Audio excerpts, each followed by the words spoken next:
আপনার সবচেয়ে আপনজন যেই ব্যক্তি, সেই ব্যক্তিকে আপনার চেনার মতন কিছু রাস্তা তৈরি করতে হবে।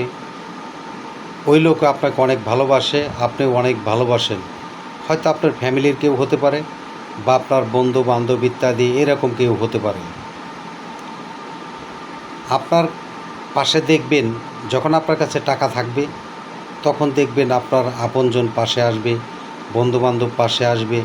এরকম বিভিন্ন রকমের মানুষ আপনার পাশে আসবে, আপনার সাথে সম্পর্ক গড়ে তোলার চেষ্টা করবে।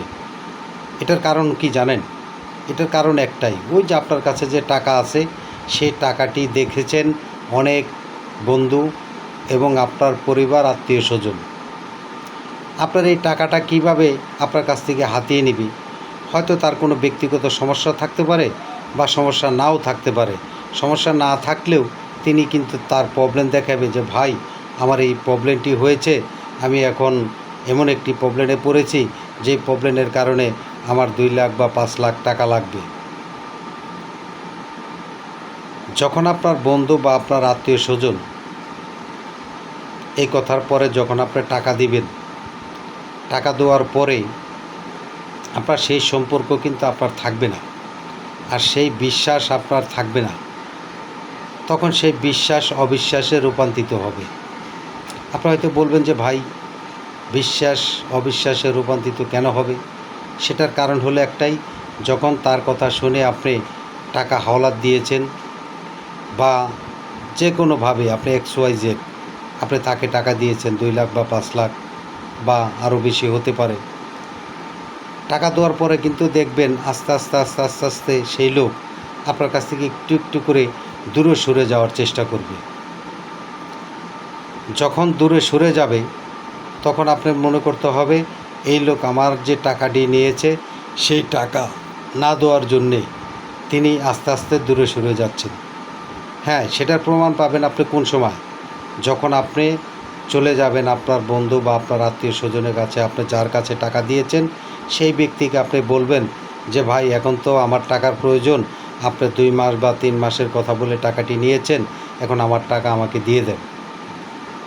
এই টাকা যখন আপনি চাইতে যাবেন, তখন দেখবেন আপনার সম্পর্ক এবং আপনার বিশ্বাস দুটোই কিন্তু নষ্ট হয়ে যাবে। হয়তো সেই ব্যক্তি আপনাকে যদি মন থেকে ভালোবেসে থাকেন, তিনি অবশ্যই আপনার ঠিক টাইম মতন টাকাটা রিটার্ন দিবে। আর যদি দেখা যায় তিনি আপনাকে ভালো না বাসেন বা তার স্বার্থকে দেখেন, সেই ব্যক্তি কিন্তু দেখবেন আপনাকে বিভিন্ন ধরনের বিভিন্ন ধরনের কথা বলবে, পাশাপাশি আপনার কাছ থেকে আস্তে আস্তে দূরে সরে চলে যাওয়ার চেষ্টা করবে। তখন আপনার বুঝতে হবে টাকা হাওলাত দিয়ে আপনার সম্পর্কটা এবং আপনার বিশ্বাসটা আপনি নিজেই নষ্ট করে দিয়েছেন। তাই আমি আপনাদেরকে বলবো যে কোনো না কোনো বন্ধু বা আপনার আত্মীয় স্বজনকে কোনো সময় যদি টাকা ধার দেন, তাহলে বুঝে শুনে তারপরে টাকা ধার দেওয়ার চেষ্টা করবেন। তার কারণ টাকা এমন একটি জিনিস, টাকা যার হাতে যায় তার কথা বলে। আমি অনেক সময় অনেক মানুষকে, নিজের পরিবার বলেন বা ইত্যাদি, আমি নিজেও এটার পরীক্ষিত প্রমাণ, এবং কি আশা করি আপনারাও এগুলো জানেন, এবং কি যে সকল বন্ধুদের জ্ঞানের অভাব আছে আমি তাদের উদ্দেশ্যে এই কথাগুলি বলছি।